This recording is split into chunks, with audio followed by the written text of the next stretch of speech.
Resources and Energy, as well as Public Enterprise. The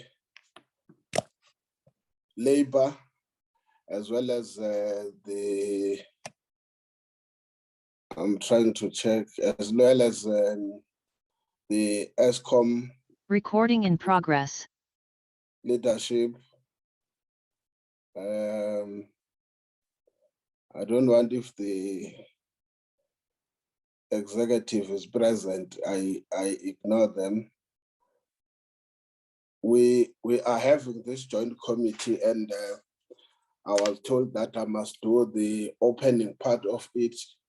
I'm instructed by the chairperson of Public Enterprises. So I had to take the instruction on them without grievance, because I'm sure is using some degree of traditional authority as a big brother. So I had to obey his instruction for this meeting.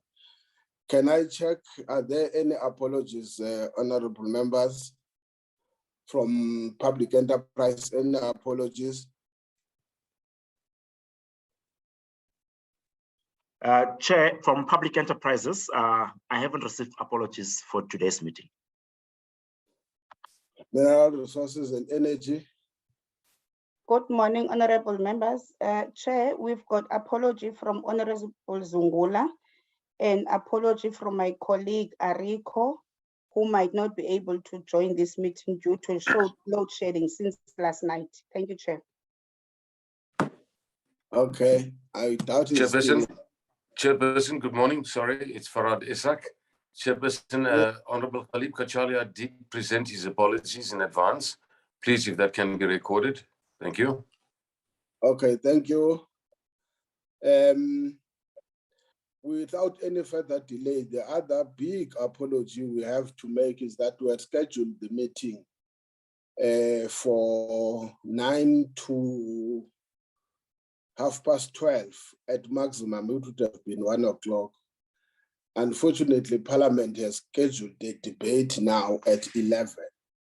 So it means we have to do our level best to attend to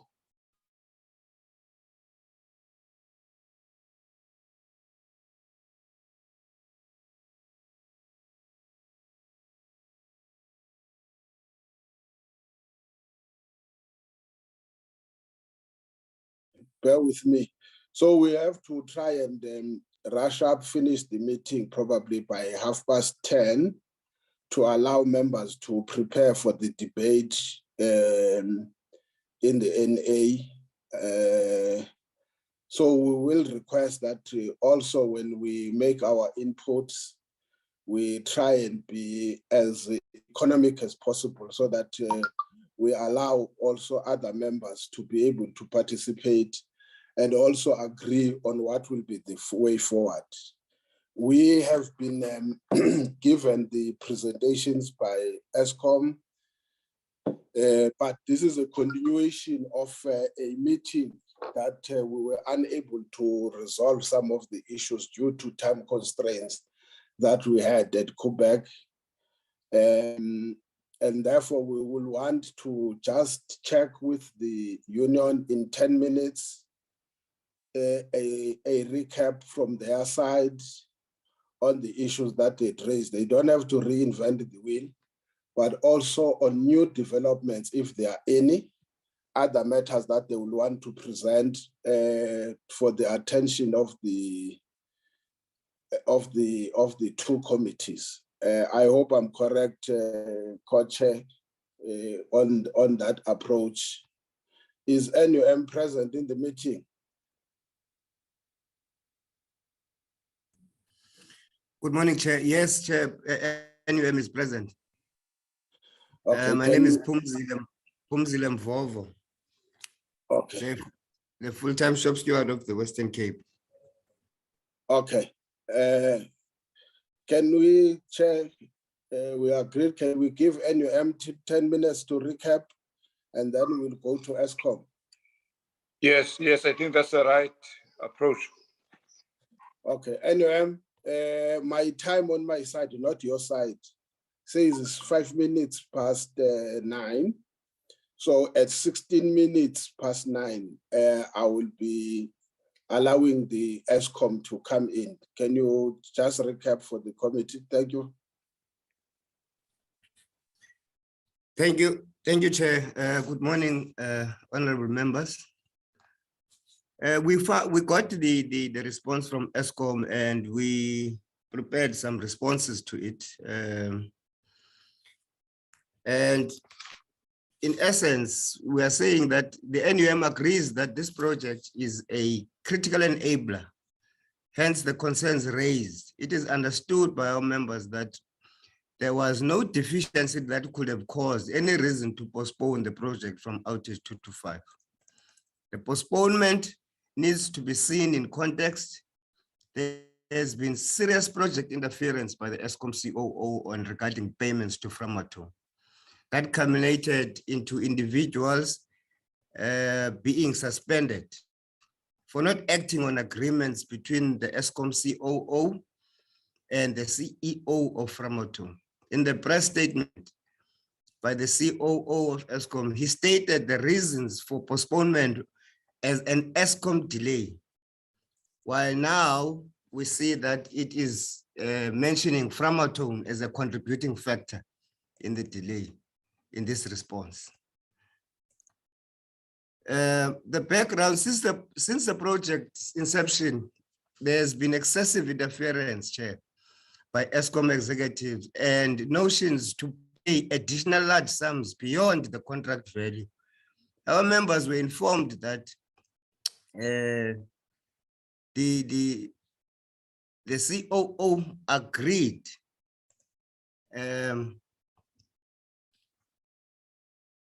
on investigating payments options in a meeting held with the contractor on the 2nd of November 2021. In fact, the Framatome project manager informed Eskom SGR project manager that the quantum and payment dates have been agreed to, totaling up to 50 million euros.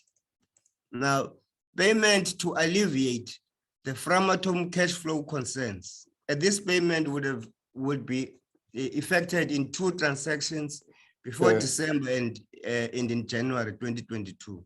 Sure. So the COO was on break when the Eskom team did not action and realize this payment. Can you hold on? Sorry? It's I think there's an order of. Oh, okay. yes, no. Greetings, Chair, and everyone on the platform. Chair, I just wanted to check if Labour does not have a presentation to flight on their responses.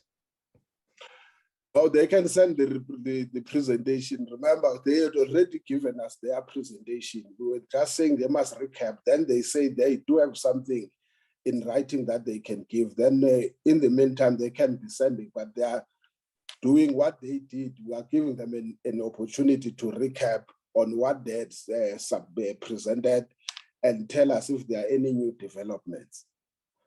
But I'm sure they will be able to forward their response also in writing. Yes, Chair will be able to do that. Okay.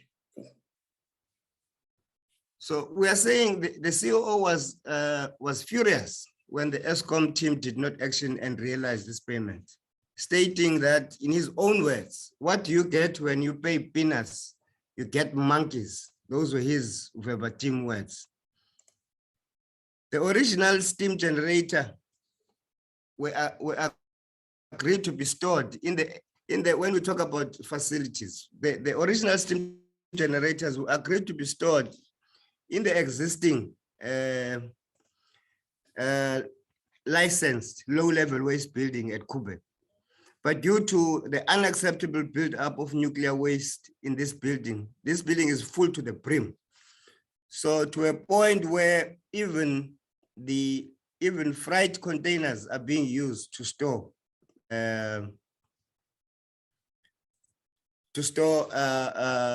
nuclear waste. The project consisting of The project team, consisting of our members, had no choice but to make a contingency plan by constructing a separate facility. At one stage, this facility was awaiting NNR approval for construction. Upon NNR licensing approval for construction, on the NNR questioning the progress, the COO responded that our members in the project team committed a critical violation and will be dealt with.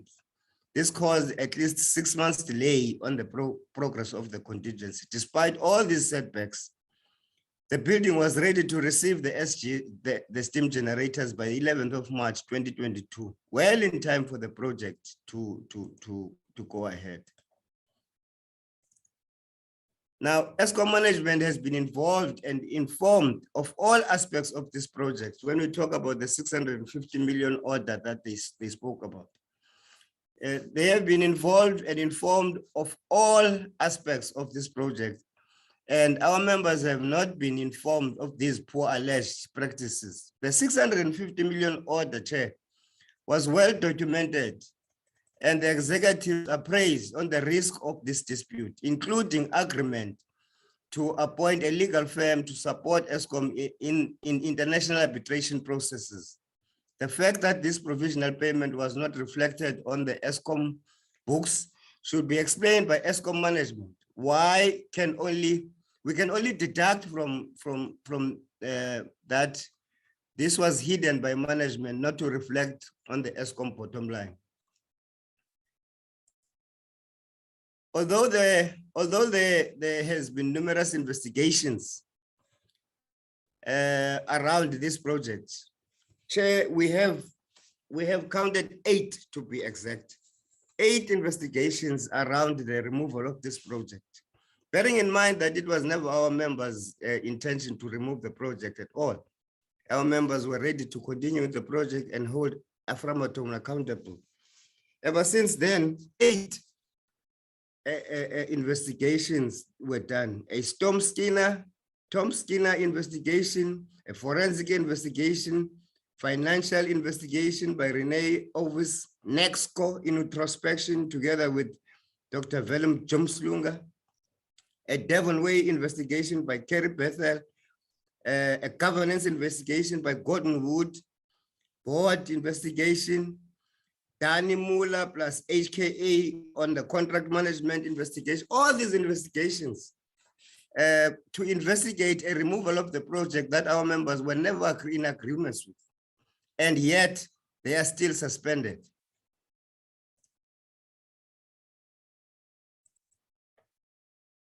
The NUM believes this suspension is unfair, very discriminatory, and advised to assist our members to take the matter to the CCMA.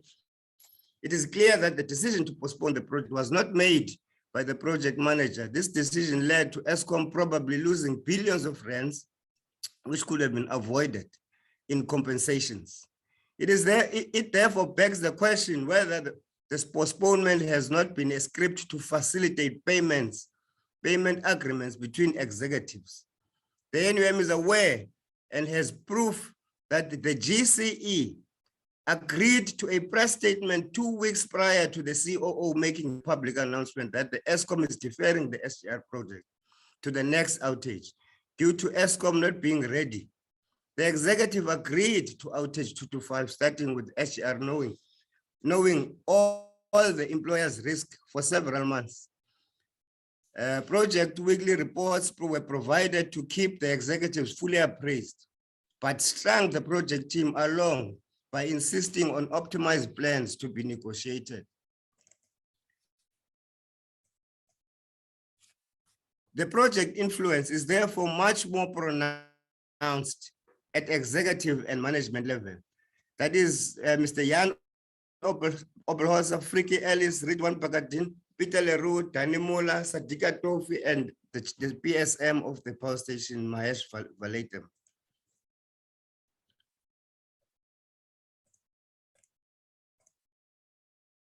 The NUM is aware also, Chair, of the extended outage delay beyond the original 27th of June 2022 at Koeberg. and was informed that the bulk of these delays were as a result of Framatome work not completed as planned. In fact, Unit 2 was still in outage as far back as last Friday, the 23rd of September, after brief operations interrupted by a serious reactivity incident when a control rod dropped. It is believed that this cause was due to the latching off mechanism recently replaced by the very same Framatome. The SGR project was planned in detail to be complete by worst case scenario, the 23rd of July. But the best case scenario, the 11th of July, 2022. At the end of the day, It's 1 minute left, NUM. Okay, at the end of the day, the first synchronization was only on the 7th of August and not the 22nd of June as planned. So in all honesty, if we did include this project, it would have been done by now. These facts have been known well in advance. In fact, we have known for a long time that SG number 6 will arrive in December 2022 earliest. There can be no justifiable reason for suspending staff to investigate these matters, which were known and agreed beforehand. Originally, all 3 SGs should have been delivered and installed in 2018, a condition on which Framatome won the bid. No one believes that this is one of very few Eskom projects that has been properly managed within the original budget, and no additional funds requested prior to the COO to defer. Framatome was held accountable. Thank you very much, NUM. Sorry, can you try and forward with speed that presentation to the Secretariat, and then can you, Secretariat, forward that as soon as you receive, forward it to honorable members? We'll do so, Chair. Thank you. Okay.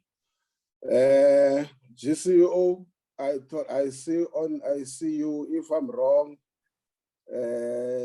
I can't see the executive, so I assume you are leading the delegation. Oh, I see Professor Makgoba. Chair, I hope I'm correct. Can I give it to you then?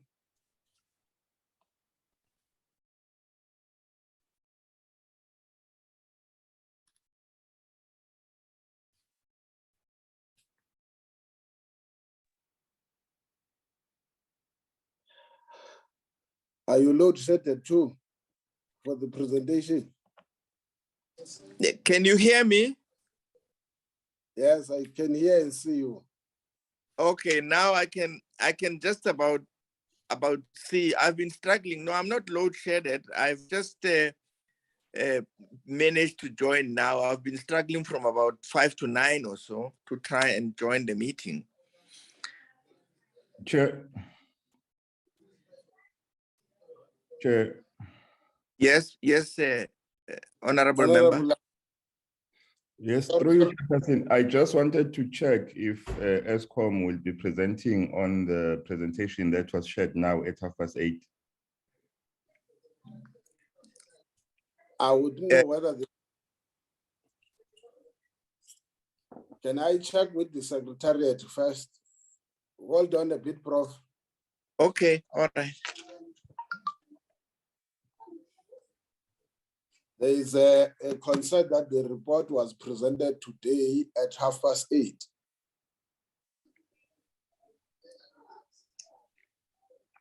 Yes, Chair, we received the presentation from Public Enterprise Committee at that time to 8:30. Public Enterprise Secretariat.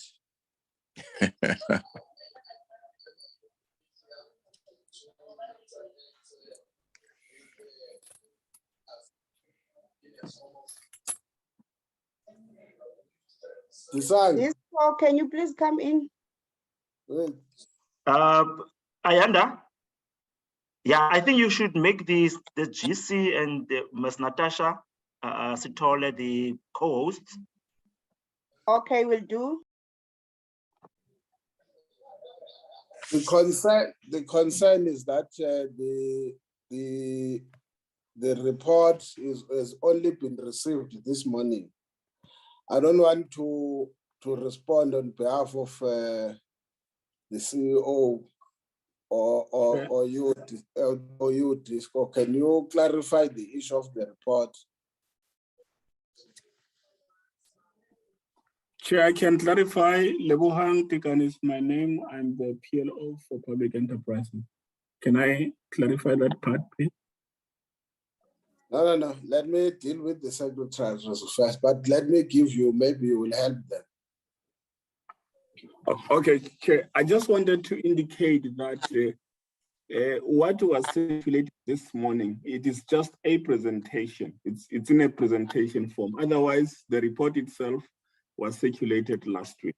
So all that was done yesterday was to put it in the presentation format. It doesn't change what has been submitted last week, Chairperson. I thought Disang would clarify that part. Thanks, Chairperson. Okay. Disang, I didn't want to say so. It might happen that Honorable Langa didn't receive the report. Oh, no, Chair, the report was received last week. It wasn't in a presentation format as said. It was a written document that responded to NUM, and it was circulated. I'm not sure if there are members who have not received it. I sent it out last week. And then the one that arrived this morning was a presentation for them today, but I guess it's the format that might have changed. I'm not sure about the content because I received it just before the meeting. Thanks, Chair. Okay, I wanted to say so and say maybe Honorable Laga did not receive it. I did receive the report almost last week, but I was also looking at the report. It was responding to NUM, but we had an initial report about a month or so ago that was submitted, which I thought it was going to be the part that is given in. I think Honorable Lang or any member who did not receive that report, let's extend our apology and then deal with the matter where it is appropriate to deal with. Apologies if you did not receive the report. Can I come in, Chair? Yes, Honorable Lang. Yes, even if we did receive the report, now if we only receive the presentation in the morning, remember, we have to go through the presentation as well to see if it reflects what was there on the report as well.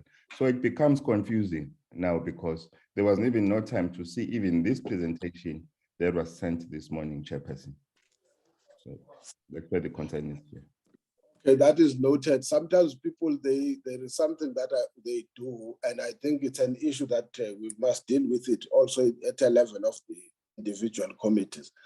Sometimes it's what people will do when they prepare the report, they do a report, they then prepare a summary of what is in the report in the form of the presentation. But I think your point, it is noted for what you are raising. But can we give then Eskom to do a summary of the report? And then please, let's try and attend to that for future references.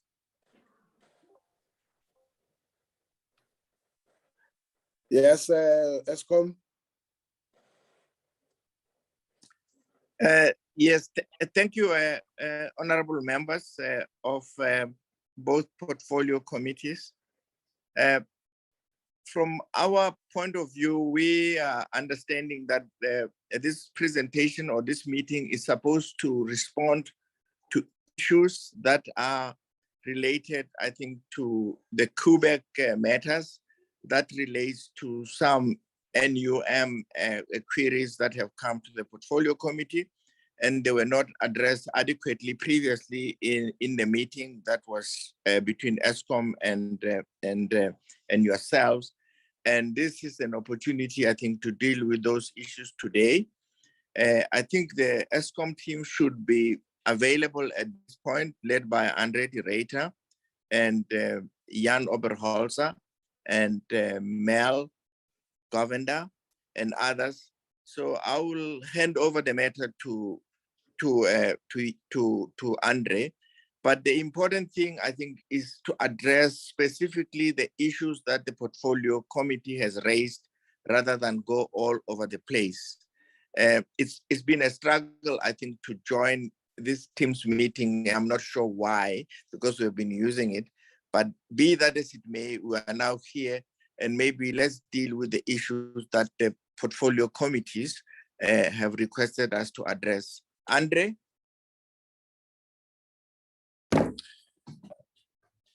Thank you very much, Prof. Honorable Chair, honorable members. Thank you for the opportunity to present to you today. We did prepare a PowerPoint presentation, which is a summary for the convenience of members. I can give you the assurance that it is identical in content to the documents that were submitted last week already to the committee, but if there is a reluctance among the committee to consider the PowerPoint presentation, then we can refer to the written report, Honourable Chair. So if you could perhaps just give me guidance, if it's acceptable to present the abbreviated version contained in the presentation. No, just I said continue with the, but in future we will have to get both of them in a on time. But because now we say the period has been cut off by the plenary planned by Parliament, which we are not anticipating. Hence, the time is shorter on your side, and it is shorter even on the side of members. So continue with the presentation. All right. Thank you very much, Honourable Chair, for that guidance. Natasha, can you please share the presentation? Honourable Chair, we have endeavoured to respond to the questions raised at the previous joint session, and we have therefore dealt not only with matters raised by the National Union of Mineworkers, but we've also dealt with other matters. And again, we beg your guidance on how to proceed so that we can make optimal use of the committee's time in dealing with these matters. To start off with, I think it's important to give the background context, also in view of the statements made by the NUM representative, to give an update on the steam generator replacement project, to fully inform the committee. And for this purpose, I'm going to ask our Chief Nuclear Officer, Mr. Keith Featherston, to please share with us an update on where we are and the various issues that have led to the disciplinary action being taken. Keith, if you can proceed, please. Okay, I hope you can hear me. As mentioned by Andre, honourable members, I'm Keith Featherston, the Acting Chief Nuclear Officer, and I'll try to provide a very brief summary of the SGR saga as detailed in the report. So to start with, the steam generator replacement project is an essential part of the life extension of Koeberg. We've been talking about this project since 2010, so it's been on the cards for a long time. The scope of the last refueling outage on Unit 2 originally included the replacement of the steam generators. Unfortunately, during the outage, Eskom had to remove the project from outage 2 to 5 due to several serious deficiencies in the project management of the project, which had already materialized in delays in the outage and which were resulting in significant delays to the completion date being projected. Eskom could not, and the country could not, accept these extended dates on the return to service of the unit. Both Eskom and the contractor contributed to these project management deficiencies, which has resulted in several compensation events and disputes having been lodged, which are currently being addressed. The main arguments against Eskom by the contractor are associated with the facilities that were not ready. Like I mentioned before, this project has been on the go for a long time. There was actually no excuse from an Eskom point of view for these facilities not to be ready. So Eskom is finding itself on a very difficult position to actually defend some of these compensation events. When having to unexpectedly make provision to pay the 650 million compensation event that had to be done from a court order against Eskom, the Generation Board initiated an independent investigation into the project, which is expected to be completed by the end of this month. 3 senior employees associated with the project were placed on precautionary suspension with full pay to enable the investigation to proceed unhindered. The removal of the steam generator project from the outage required the outage to be completely replanned, and the final scheduled end date ended up to be very similar to the original plan. That was due to the amount of work that we had to do to return the plant to the state prior to the start of the work on the steam generator replacement, and the inspections that had to be done to inspect the steam generators that we were not removing. However, during the startup phase, emergent technical issues resulted in the delay in the return to the unit to service, which happened only on 7 August 2022, as mentioned by Nim. If the steam generator replacement had not been withdrawn from the outage, based on the schedule tabled by the contractor, the Koeberg Unit 2 contribution to load shedding would have lasted much longer, because those delays during the startup phase would have happened irrespective of when we returned the unit, being in a position to start the unit up. The steam generator replacements are now scheduled for outage 1 to 6 on Unit 1, which starts during December this year, and outage 2 to 6 on Unit 2, which is currently scheduled to start in October 2023. The change does not alter the overall life extension plan for Koeberg, but the compensation events and the contracted CPA adjustments will have an impact on the cost allocation, which is still in the process of being finalized. That ultimately, I think, is a fair, simple summary of where it is. We've had delays. There was contribution on both sides of the fence. We have not made any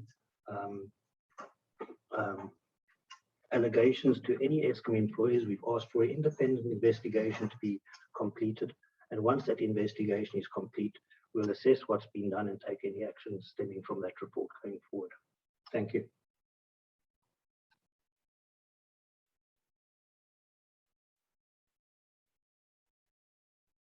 Thank you very much, Keith. Honourable Chair, if we can then proceed to the structure of the relationship with the trade union, which I believe is quite important.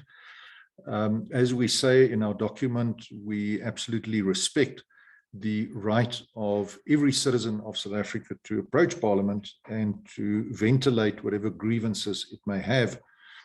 But in this instance, we are of the opinion that it may have been more appropriate for the recognized structures to be followed to elevate the matter to be addressed. I'm very pleased to note the statement made by the NUM representative that he is encouraging his members to approach the CCMA, which with respect we believe is the appropriate forum should any employee feel aggrieved at disciplinary action taken by the employer.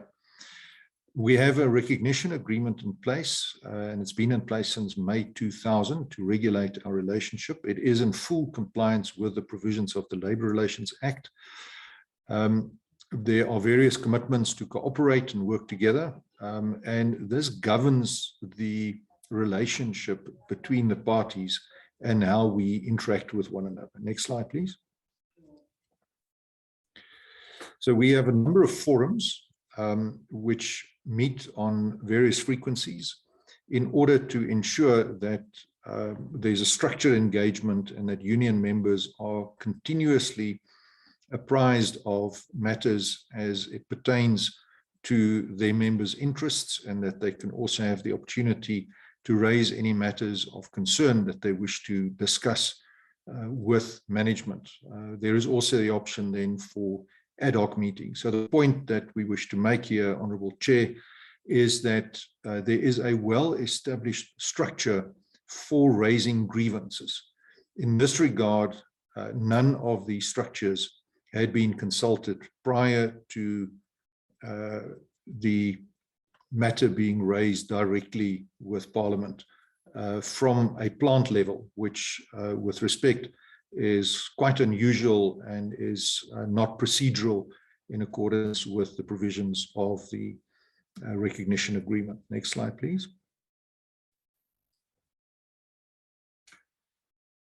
So we would have expected the issues raised by NUM to have been raised through the Koeberg business unit. And this is in order to ensure exactly that these matters can be ventilated and that matters can be escalated and coordinated. We find ourselves in a somewhat unusual position in that a senior manager who is a member of NUM faces a position in management at Koeberg, but also at the same time a member of organized labor, which does create something of a risk that needs to be resolved. We find it rather peculiar that NUM chose not to utilize the participative structures, but rather raise the matter with parliamentarians at Koeberg. And with respect, Honourable Chair, we would suggest that the committee should consider, if it so wishes, whether or not this particular hearing that is conducted creates a precedent for similar issues to be ventilated directly with Parliament rather than be raised through the appropriate structures. And that, of course, could lead to numerous matters being raised directly with Parliament rather than being escalated through recognized and agreed organized labor structures that have been in place for more than 2 decades. Next slide, please. Honourable Chair, we have in place a whistleblowing policy that protects whistleblowers. So we have absolute protection for whistleblowers. I'm going to ask Mr. Chris Beloy, who is the head of our forensics investigation unit, to briefly take us through the whistleblowing policy in order to give the committee comfort that, in fact, we do not operate on a basis of retribution or vengeance against whistleblowers, but we treat them respectfully and they are fully protected in accordance with the law of the land. Chris, please, if you can take us briefly through this slide.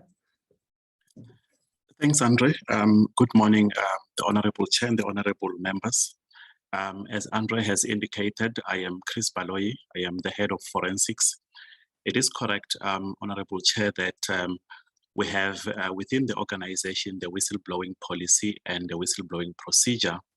The purpose of these 2 documents being to govern the principles within which employees and stakeholders can be able to report known or suspected acts of fraud, corruption, financial and general irregularities within the organization, but doing so in good faith and in a responsible manner.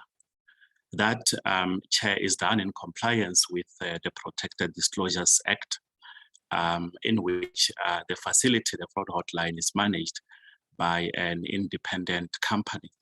And this is to entrench the protection of whistleblowers in that whatever reports that are made within the fraud hotline, the identities of the whistleblowers would never and are never disclosed to the organization, even to ourselves as the investigators. And that is over and above an internal facility that we have created through the department, where employees can report directly to us within the department. The existence, Honorable Chair, of the Forensic and Anti-Corruption Department is established in terms of Treasury Regulation 33, which empowers the board to conduct investigations on suspected or known incidents of fraud and corruption. And this is important because our department reports functionally into the Audit and Risk Committee and only administratively to the GCE.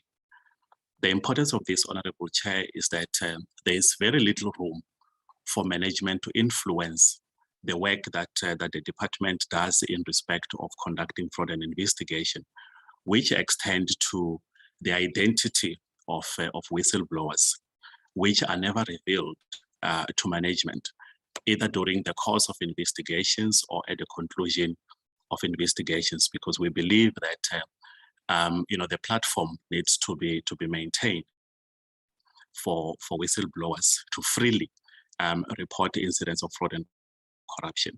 And there is no requirement, Honorable Chair, for people to disclose their identities or even to talk or consult with anyone being the member of management before they make such reports. And in order to ensure that every incident that is reported is accounted for, there's reference numbers that are issued to whistleblowers where they can call back to get feedback on what they have reported.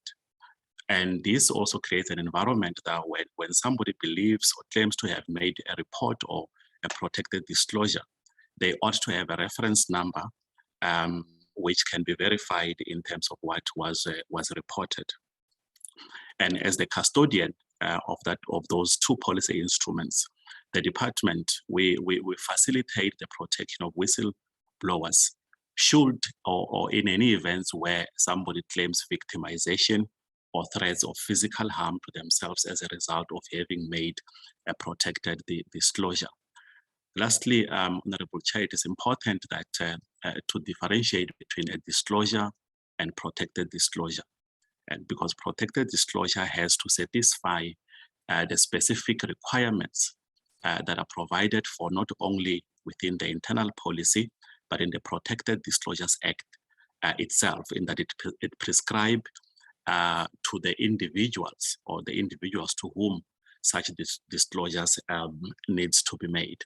So I can confirm as I sit here, Honorable Chair, that as the department responsible for conducting fraud and corruption investigation and the custodian of this policy, we have in the past and continues to protect whistleblowers, and we do not disclose the identities of whistleblowers to Eskom management. I thank you. Thanks, Andre. Thank you very much, Chris. So in summary, Honourable Chair, if I can just make a couple of brief observations on the comments made by the NUM representative. Unfortunately, we were not provided with the submission prior to this meeting, so we will have to study it and we will have to determine what our response will be. We are pleased that NUM agrees that Koeberg is a national asset and that the extension of the lifetime of that plant is of critical importance. I think it's very important to emphasize that the NUM member in question, who is the grievant who has raised these allegations, is not only the contract manager for the steam generator replacement project, but also, Honourable Chair, he is the project manager. So the accountability for the delivery of the project very much rests with the individual in question. During a meeting of the Eskom Generation Board dealing specifically and exclusively with the steam generator replacement project, it became apparent to the board that the project had been extremely poorly managed, that there had been a number of deficiencies in basic project governance control measures. For example, maintaining an adequate claims register, managing claims by acknowledging them and rebutting them. This has severely compromised Eskom's position with regard to defending those claims. The insinuations made by the NUM representative that there is somehow collusion between executive and the contractor in question, we are not aware of any of this, but if they have any evidence, again, we would submit that they are duty bound to raise this through our whistleblower facility or whatever other platform they've got, but merely making vague and embarrassing allegations, Honourable Chair, simply is not enough to absolve a senior manager of accountability for underperformance. It is really quite an unusual situation where a senior manager, when held accountable for non-performance, then uses the offices of a trade union to represent him, not through the structures that are created and have been in place for more than 2 decades, but rather chooses to ventilate this matter through Parliament. And we think that that is regrettable, and we would really prefer to settle this matter through the existing channels. I may also point out that the individuals who have been suspended have suffered no prejudice. They are suspended with full pay while the investigation is being conducted. Perhaps the suspended individuals are concerned that during their absence,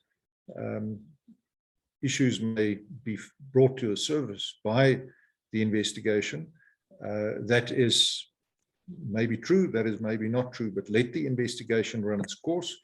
We are more than happy to share the outcome of this investigation with the 2 committees, and we can then make available publicly what the findings are. Sorry, your time is up. All right, thank you, Honourable Chair. You can wrap if there is any quick, just a few seconds.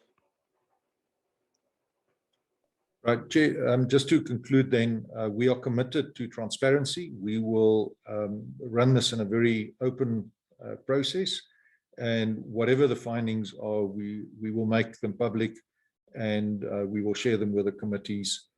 So we've got absolutely nothing to hide, contrary to the impression created by the trade union. Thank you, Honourable Chair. Thank you, Chief Executive and the Chairperson of the Board and all other members of the executive that has assisted with the presentation. Honourable members, that is the presentation from Eskom in response to the position that was presented by National Union of Mineworkers.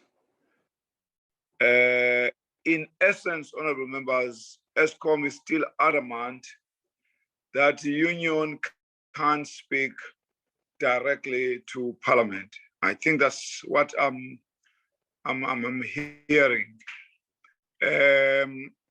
I have strong views that perhaps I will have to wait for the members to present. Honorable Luzipo, who is my co-chair, is just taking care of a crisis at home. Apparently he's experiencing some sewage overflow, and a truck is making noise in his house. Perhaps he won't be able to speak on that side until that process has been completed. So far, let me give you, honorable members who are part of this meeting.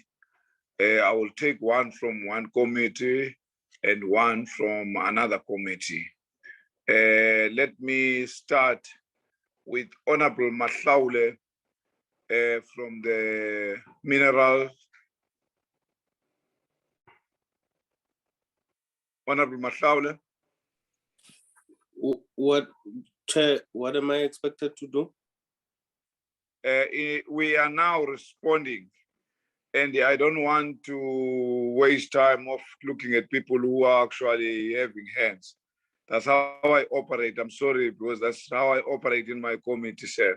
If you're not ready, I can take another person. But I just, because I've got a list of all of you who are present in the meeting, I will just move to the public enterprise while you are organizing yourself. Thanks, Chair. Okay. Let me go to Honorable Gumede. Sorry, Honorable Mkwanazi. Sorry, Honorable Gumede. Honorable Mkwanazi. Thanks, Chair. I hope I will not be cut off. Thanks, Chair. Good morning to you, the colleagues, honorable members, and the team from NUM and Eskom. Honorable Chair, taking from what you have said, maybe the issue of NUM presenting directly to Eskom, directly to Parliament. I just have few issues that need to be clarified before I go straight to the debate to the report. Firstly, Chair, I'm sorry about that. I'm going through my notes. Firstly, Chair, I just want to check, has NUM exhausted all the internal structures as indicated in the report within Koeberg? If yes, what is it that they got from there? If no, why? Maybe we can learn something from that process. Secondly, Chair, when we were at Koeberg on the 9th of April 2022, NUM strongly raised the issue of a nuclear operation license. I was looking at the report of Eskom. If Eskom can talk to that and the process and the progress on that issue, I'll be very covered. Thirdly, for me, Chair, NUM raised an issue of 8 investigations that has been for this project. I just want to find out from Eskom to say what is those investigations and what are the results and why so many investigations and the time, the money involved there. And what is it that they are benefiting out of it? What are the results? And what is that investigation is helping Eskom in particular? I find it very disturbing from my side. Maybe until I got the details on it.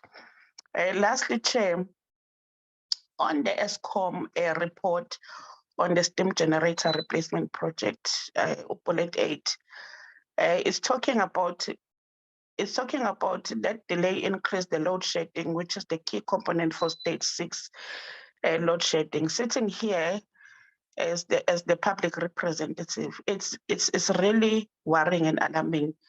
And what is it that they are doing to make sure that they avoid that? And currently, what is it that they are doing to make sure that they avoid it? Because that is so inconvenient. And it's talking to us as government in particular on managing the issue. For now, Chair, that will be my take. Thank you. Thank you. Thank you, Honorable Kwanazi. Honorable Milam. Thank you, Chairperson. Chairperson, I've got a couple of questions and they're directed to Eskom, if I may. The first one is on the update of the steam generator project. On your slides, you indicate that the original cost estimate in 2010 was 20 billion Rand.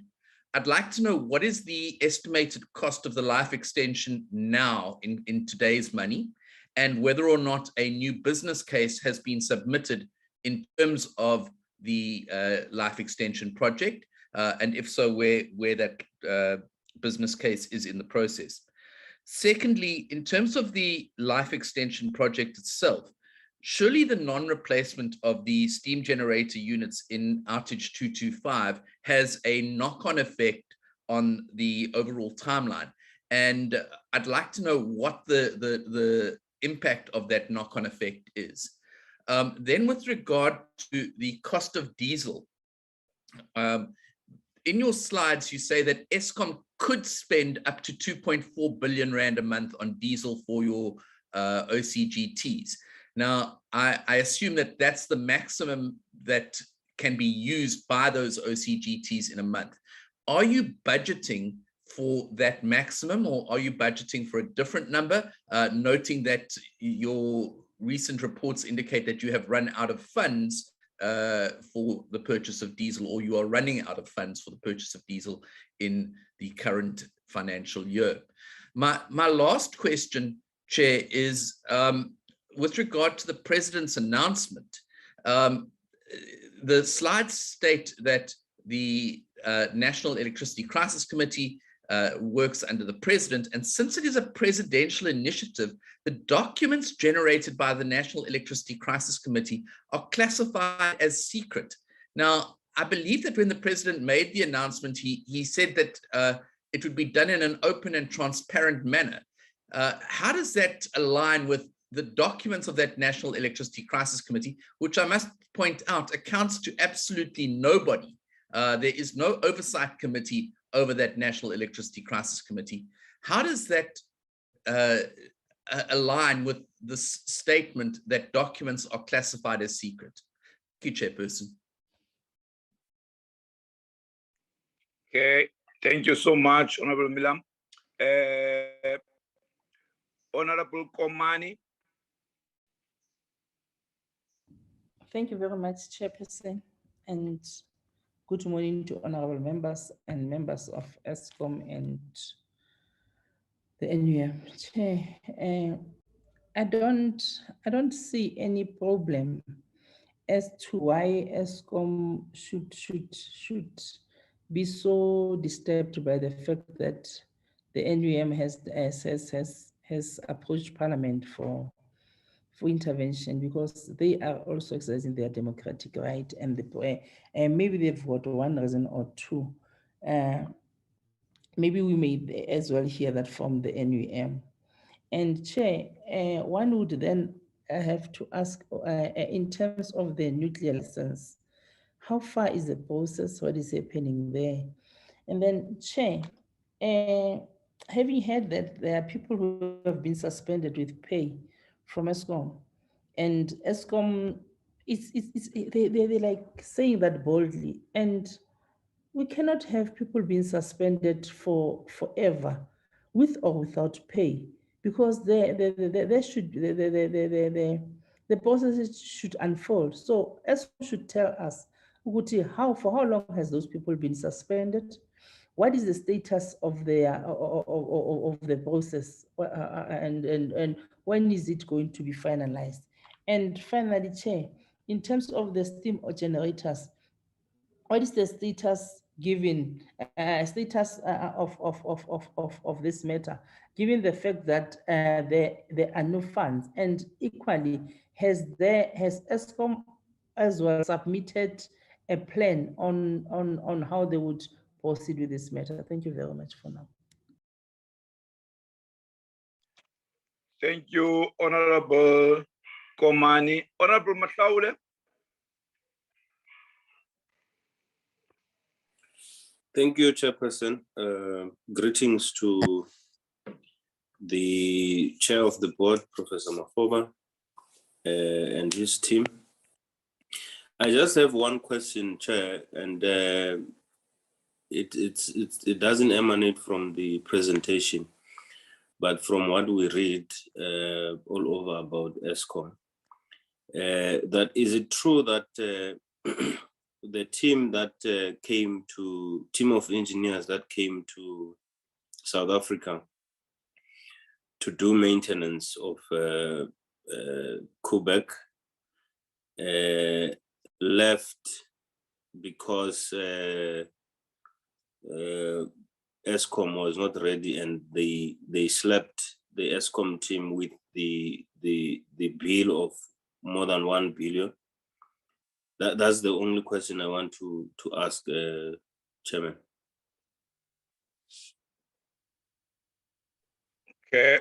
Okay, thank you. Let me go to Honorable Langa.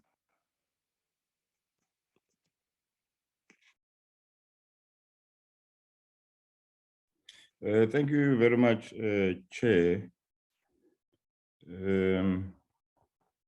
Chair, mine goes also straight to Eskom. If I'm not mistaken, as we're doing the oversight, we were informed that on 2 units, each unit has about takes about 3 steam generators. So as it is, it was 6 generators to a value of 5 billion rand that were to be installed. I just wanted to check how far with that process, and also if that process, if those steam generators have been commissioned, will that have the relief on the supply of electricity from Eskom? Thank you very much.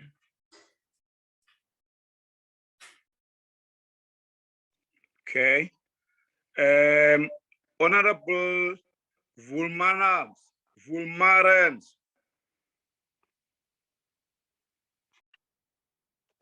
Thanks, Chair, and good morning to both the chairpersons, the committee members, and all the people on the platform. Chairperson, only also one question as has been covered to some extent. I wanted to check during the oversight in April, and the item that deals with the exodus of nuclear plant operators, or the alleged exodus to that extent. What is the current status of the nuclear operators, seeing that we hear from time to time all over the show that we lack capacity and or expertise within that field in our country? What is the current status of the nuclear operators? Thanks. Thank you, Honorable Vulmarans. And now let's go to Honorable Isaac.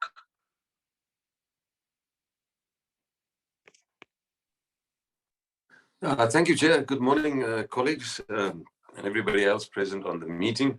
Chairperson, I was going to raise the issue regarding the steam generators, but that has been covered, so I will not go there. And of course, the issue on the diesel also was raised by Honorable Milam.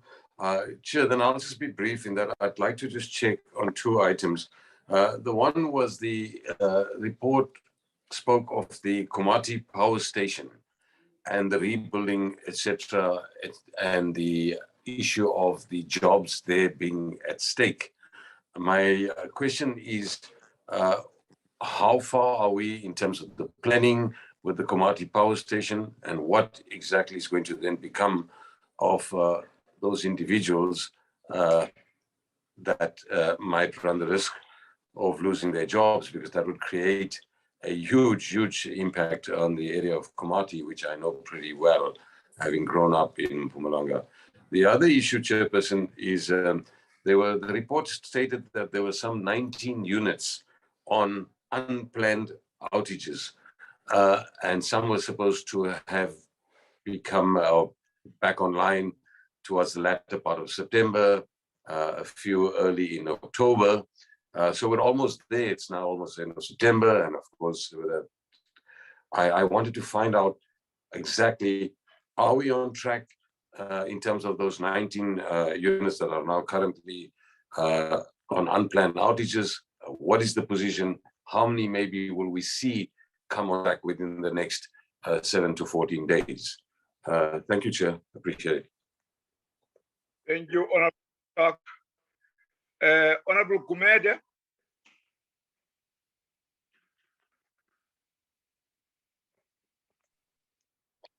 Chair, thank you very much, Chair.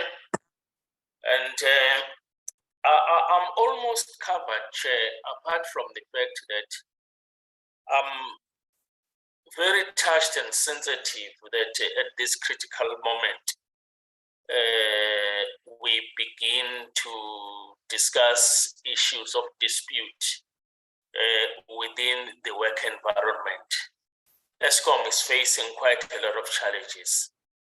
As much as we don't oppose the consequence management, but at times these things are to be viewed in a very positive sense, that we want to resolve challenges that are faced by the people outside. Uma nje sithe ngesika elijikayo is mhlambe could be how much the whole project cost and how much has already been paid to the contractor and the payment that has been given to the contractor, is it commensurate to the work that the contractor has done? Thank you very much, Chair. Thank you. Thank you so much, Honorable Gumede. Let's move to Honorable Bilankulu.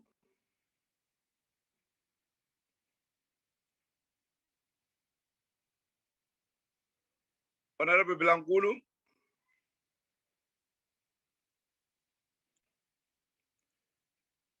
I think she's not there. We move to Honorable Lorima. My hand wasn't up, no comments, thank you. Okay. Honorable Malinga.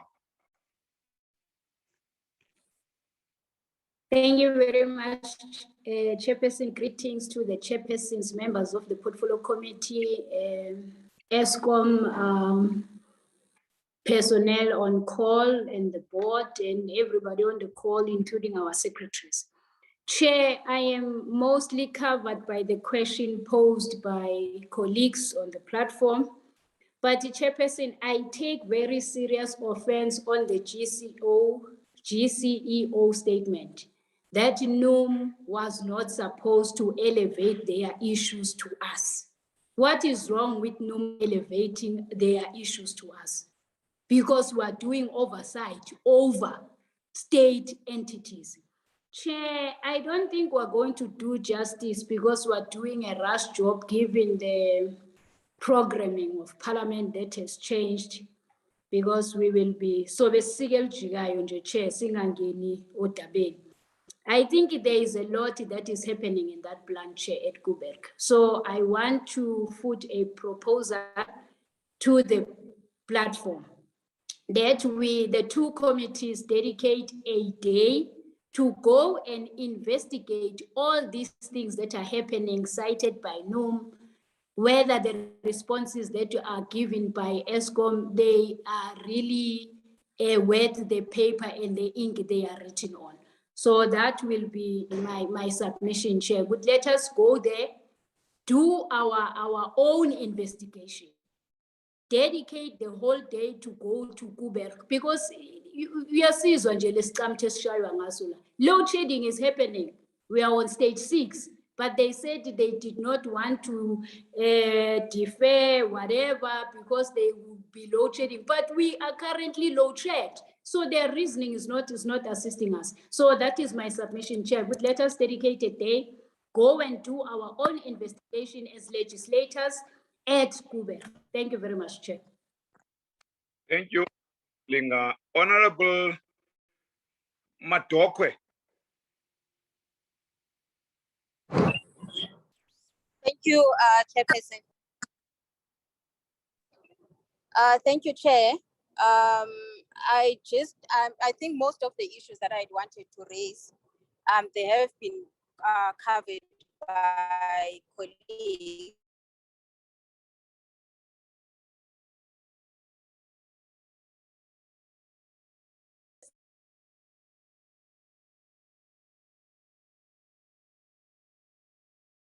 Honorable Madokwe, I'm not sure whether it's me who doesn't hear you or you just disappeared. You've got a problem of connectivity. They exhausted internal processes.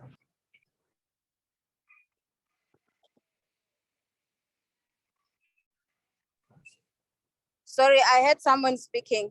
Chair, what's happening? Should I continue? No, continue. You disappeared for quite some time. I can give you to start from the beginning because nobody heard you. I think so.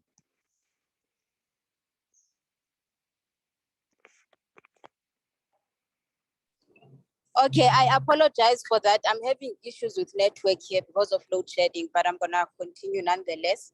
The first issue that I was raising was that the comment, or rather the response from Eskom that NUM should not have raised the issues, or they should not have raised the issues with Parliament. I think that they've raised the issues a number of times internally, which is what they've said as well. And I'm of the view that the issues that MUM is raising, whether they were raised in Parliament or not, they've been raised over a number of times. They're important issues, and Eskom should have actually responded to them. My understanding is that what is being raised here today was first raised at the oversight in April. It was raised again in August when we had the portfolio committee, and we should actually get answers. And one of the very important issues that are being raised, which are of concern, is actually the exodus of scarce skills, or rather of experienced engineers, which I think is something that really needs to be taken into consideration, considering the fact that South Africa is facing an energy crisis. And what I would like to understand, or what I would like to hear from Eskom, is whether are we really bleeding out these skills? Secondly, whether there is a plan to retain these scarce skills, because I think even the presentations we're getting is that people are being called outside South Africa, and whether there are initiatives to actually train people, especially young people, so that they can actually bring into the gap where we are actually lacking. And then the other one, which is of concern, is the issue of the Energy Crisis Committee, where we are told that some of the documents are classified and secretive, and that this is a presidential initiative. I think that the issue of load shedding, or the energy crisis in South Africa, it concerns each and everyone. And Eskom is the custodian of the energy issue in South Africa. They should know, and they should be able to account in terms of each and everything. We should not be told that there are documents or information that is classified. If anything, instead of us being told when the next load shedding should be, as South Africans, we demand, and we actually deserve to be told on a daily basis, or as regularly as possible, what are the developments in relation to dealing with the issue of energy in South Africa. And I would actually want to support also the proposal by Honorable Malinga that should actually look into actually going and camping at Koeberg if needs be, so that we can actually get the answers and the solutions for our people. Thank you, Chair. Thank you, Honorable Matokwe. Honorable Drafter. Is Honorable Drafter here? Honorable Msimango.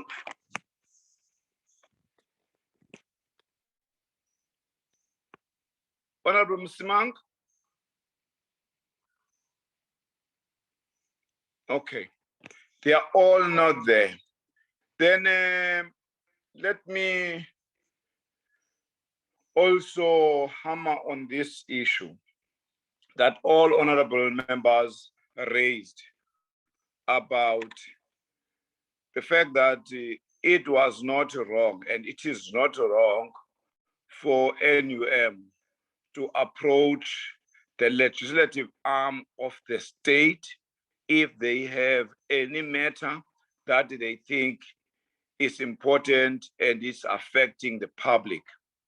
And the Eskom, I think Eskom is spending a lot of money on legal advice. And I think that legal section's role is not supposed to tailor Eskom and just defend Eskom wherever without necessarily helping Eskom to understand the legality and the legislations that we have, so that they can act within the correct parameters. To go to court and waste money on a simple thing. The fact that a person who is, you can't just bureaucratize the matter of whistleblowing. Anyone, if he sees that is not safe, even if I was an ordinary worker there, if the matter that I'm having, I don't see it, that I will be protected by even the structure that we have there at Eskom. If I think those structures won't be protective enough for me, I will go to a place, I will go to NPA, I will go to SIU, I will go to anywhere, I will go to Parliament. I can approach anyone whom I think I will be much more protected. I think the reason we have that whistleblower policy is because we want to protect the person as much as we can, and we want the person to feel free and not be intimidated and not to find himself having to be isolated in that process. Therefore, without wasting a lot of time on this matter, members of this parliament and members of this portfolio committee, both mineral and public enterprises, they are correct. It's wrong for Eskom to start being playing with us, bureaucratizing this process. They could jump all your processes that you have in place and go where they think they will be safe in terms of the fact that also people who were part of that have been isolated and suspended. That alone shows that even if they would have raised that, they would be working for Eskom for now. And Eskom is extremely wrong as far as we are concerned as members of this legislative arm of the state, the parliament. Secondly, I wanted to ask a question. Why was Koeberg generator replacement project suspended? You informed the public that the Eskom was not ready, whereas NUM says you were protecting this French company that did not deliver on its contractual obligation. We want to know those issues. We don't want to know whether the person who reported that is wrong or right. We want, you should spend a lot of time in trying to convince us against the allegations put by NUM to us, not to condition us or to direct us where to get that information and so on. We always getting information from Eskom, and we trust that particular information we receive from Eskom. Now, when that information is contested, whether in the public, whether within Eskom, then we have to put that into test, and Eskom has to pass that test by answering those particular questions head on. What is the total cost of the project, and how much was this Framatome company being paid thus far? And what work was done for those payments? Those are the questions that Eskom should spend a lot of time answering. South Africa was forced to launch an IPP purchase program for about 1,000 megawatts due to load shedding, whereas Eskom has decided to suspend maintenance of Koeberg to August 2024. And now we are told that the license ends in 2024. Now, there is a lot in the public allegation that Eskom, at Eskom, there is an agenda of just move away from nuclear without even looking at the impact of that losing, and prioritize IPPs with particular economic interest. Therefore, that plays to that kind of allegation. One will be suspicious that perhaps the aim is for 2024 to arrive, so that at the end of the day, the license not being renewed and we do away with Koeberg. Now, also, this thing is depriving the country of 920 megawatts of unit. And to me, I don't think we will be in a position where we are today if those 920 megawatts unit were operating. If I am wrong, I would like the leadership or the executive to say you are wrong. We won't be in this crisis, even if we would have fixed those units at Koeberg. That's my view, that I think we need to be answered, so that if we are wrong, and that is being rectified by Eskom. Otherwise, to just come and counter by dealing with people who are raising issues of their comfort to us, as if one has, the executive has powers at Eskom. Nobody will be free, even if it has its own mechanism to channel processes of discomfort. But if its executive can deal with those people, therefore, I think we must be sensitive about this matter. The executive must respond to these issues raised by members. Let me go to you, or Professor, who is the chair of the board, and then you get to your executive thereafter.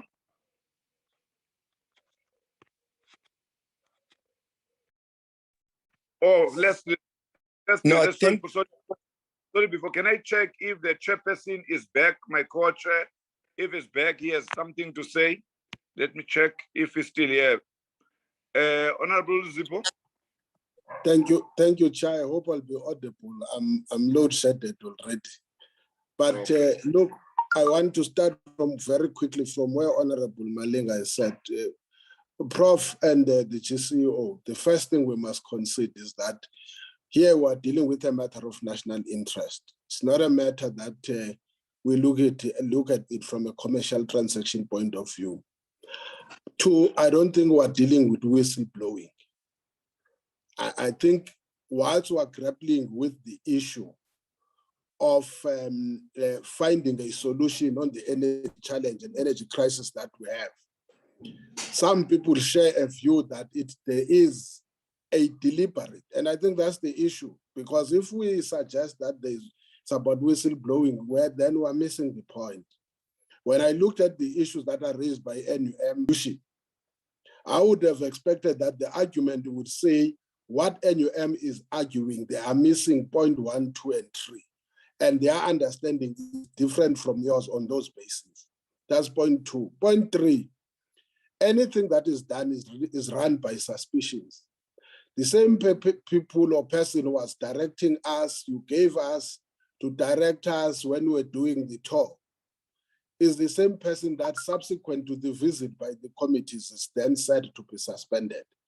Surely you can't expect the Committee of Parliament, honorable members, to just accept your word that that person, when there was no hint at the time when we were there, that there was an intention to deal with the areas of failure. The next question will be, there is something called, if we're to go through, a serious person in labor law would know that there is something when it comes to the matters of incapacity, that there are certain actions that you have to take before you go for punitive measures, including suspensions. Now, in this case, I don't get anything in the report that says these are the steps that we have taken with regards to the matter of incapacity. And therefore, that's when the suspicion will kick in. But most importantly, the issue says, as you continue to try and find a solution, here are the shortcomings that you will find it difficult to address the issues. And I think that's why I was saying I want to move from the premise of Honorable Malinga that maybe a full day, sit down, investigate each and every one. Yes, you are correct. This committee can't deal with labor-related or labor-related matters, but this committee can't be blocked equally by labor-related matters to investigate issues that are being raised with regards to one policy, 3 with regards to operations. And therefore, for me, the issue that is being raised by NUM is that in as much as you are addressing, you want to deal with policy issues, policy directions, you have got a crisis of operations that are not talking to this thing. And one of the things that you have missed even to address here is that how Fromatom happened to enter the contract. How did you happen to end up in the Constitutional Court? And what happened in the initial bidding process, which then by your allegations are that by your support, you were also party to that exercise. So I'm saying, if you want us to reduce this issue into labor relations, I think then it's a disservice to the actual argument. It is not a labor-related matter. We don't want, for me, I don't want to see the outcome of a disciplinary inquiry. I want to see something that says operational. For an example, since the suspension of this person, have you seen an improvement or there is a regression? I don't get that answer. There is a strong argument that In fact, post the suspension, there's been a regression in the plant. So I think for me, let's not put it in narrow as if, and yes, I agree with my colleagues. There is nothing wrong, even for an individual to approach a committee of parliament on a matter that person feels seriously that it will be an injustice not to attend or to acknowledge or to be aware of the other side of what has to be listened to. And when the committee is listening to that, it can then be a stratified approach that we should have done 1, 2, and 3. Let's first respond on the issue, and then we'll deal with mechanical approaches at a later stage. So until such time we deal with the substantive matter, and the substantive matter is about the performance and the issues that are internally within Eskom. Lastly, on this thing, for instance, we may have to go deeper, that most definitely the more you've got units non-operational, the more demand for the supply of diesel. And exactly, it was you, Jesus, when I listened, that there's oil or syndicates that survive through this kind of an exercise. This committee can then fold, these two committees can fold arms and then say, this may not also be a mechanism to feed on the syndicate that survive on diesel. And I'm just saying, so understand the issue much broader, that this is a matter that is contributing on a national crisis, which is a matter that everyone is confronted with and is affected. So I wanted to say that, to say, I don't want us to be made to believe that this issue is narrowly a matter of labor relations. So thank you very much. Thank you, Honorable Zipo. Can we go straight then to Professor and his team? Thank you, Chair, and your co-chair. I think I've listened to a number of points raised by honorable members, and I will try and summarize the way I understand. I think your co-chair perhaps has summarized it, that maybe this matter is much deeper than simply a labor relations issue. And I think the proposal that it may be important, I think, for the committee to actually visit and spend a day or whatever time for themselves, I think, to probe into the broader issues that members of parliament have raised and come to their own conclusion, because I think it's my word against this word, and only, I think, a proper process of honorable members going to visit Koeberg and interrogating all the issues that have been raised in whatever complaints there has been, that might give some satisfaction and a way forward. That is just my reading from what I've heard here. So I think the honorable member who suggested that maybe a day or so be spent and look into all these issues, at face value and on hand, on site, it might bring some better clarity as to the situation. But I'll hand it over to the GCE. Maybe he has a different view of the way forward. But that's my reading of the situation, honorable members. Thank you. Andre?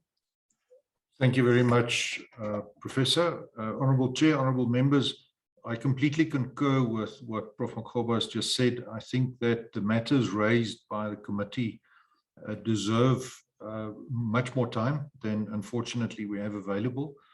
Let me give the committee the assurance, as I actually said, and also is contained in the document, that we fully respect the right of any citizen of South Africa to approach Parliament on whatever matter he or she deems fit. So let me be at pains to emphasize that I fully respect Parliament in this process. I do think, however, that we need to spend more time to ventilate these matters. Eskom definitely is not anti-nuclear. We are pro-nuclear. Otherwise, we wouldn't be pursuing this life extension project. And we would welcome the opportunity to extensively ventilate all of the issues raised and answer any further questions that any member of the committee might have. Honourable Chair, I think that the proposal made by honourable members to spend a full day is the appropriate one, and it's with respect, I fully concur that that is the right way forward.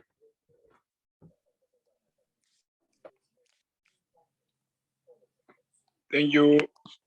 Let me give it to Honorable Lozebo to take over.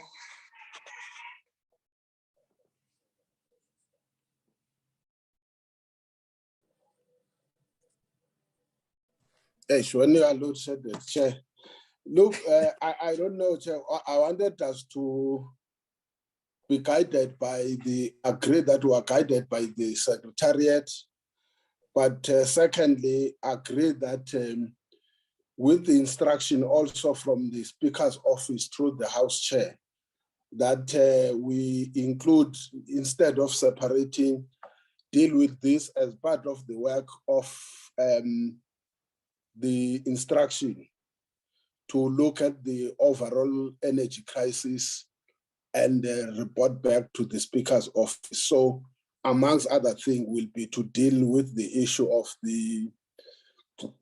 a one-day visit, but also where possible, can we request based on this discussion, the committee research and content advisors to prepare specific areas to zoom on and not reduce only to Koeberg. But I think Koeberg one, it has to be investigated now on the basis that it is a completely new evidence, new information that comes post the visit of the committee. If honorable members they have, I wanted to suggest that, Chair, then we may come back with the date as a matter of principle on a full day, and then also on the need to do the finalization of the overall task on the energy crisis as instructed by the Speaker's office.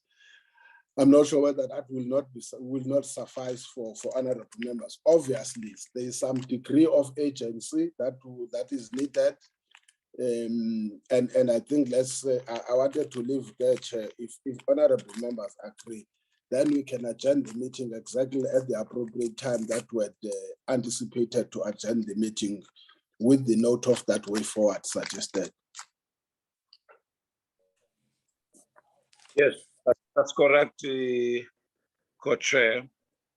Honorable members, I think at that point, we will have to adjourn our meeting with the understanding and the summary presented by Honorable Luzipo.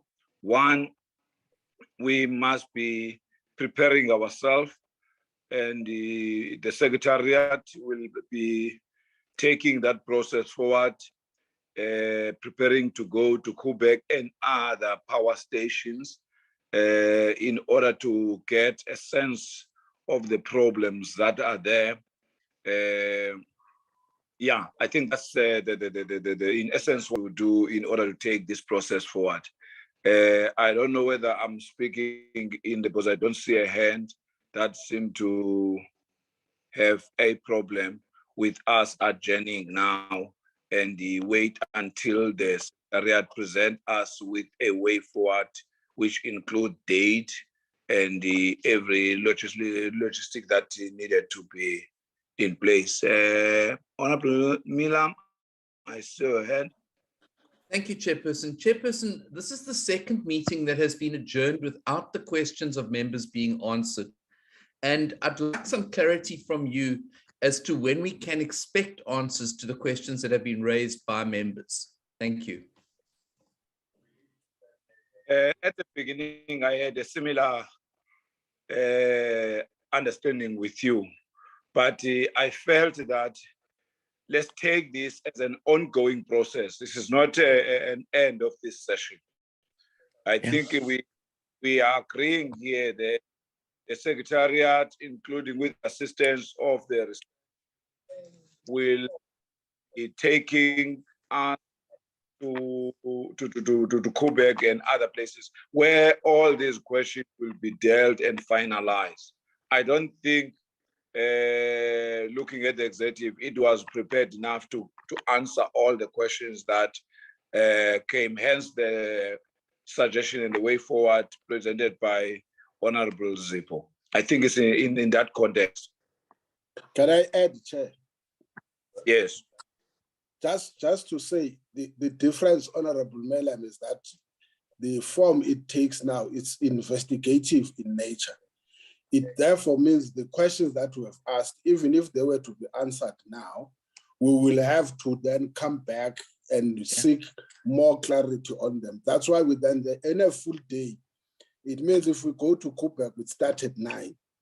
And with these questions that would have been pointers from the word go for Eskom, then in that platform, we won't be then saying 10:30 we have to go because the meeting is adjourning. If they answer, they give us an answer, you are not happy, it's more like it's not just an engagement. It's now about facts on the table, and then we are able to move forward. We take note, that's why I said when we meet, it's unfortunate that every time when we meet, there is something that comes in. And if now we are granted time to go, especially to Koeberg, we will deal with everything, every question. If we start at 9, we must be prepared to leave at 5 or 6, as long as we would have exhausted the work with regards to this matter. That's why I was saying, the manner that it is raised now is no longer the same way it was raised even before. I'm not sure whether that suffices, Chair. I hear you. I think, Honorable, I don't want to talk. We have understand where we come from. Chair. With that word, Honorable Chair. members. Before you close, Chair. Was that? Okay. Yes, thank you very much, Chair. Chair, this is just a plea again to Eskom.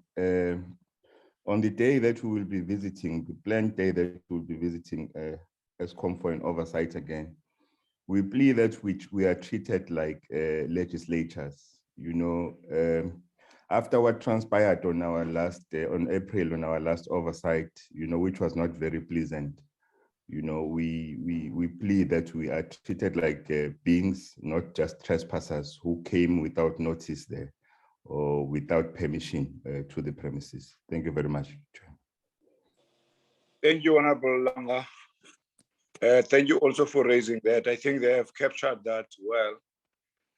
Honorable members, I think the meeting is. Thank you so much to the executive and to everybody. Thank you, sir. Thank you. Thank you. Thank you, chairpersons.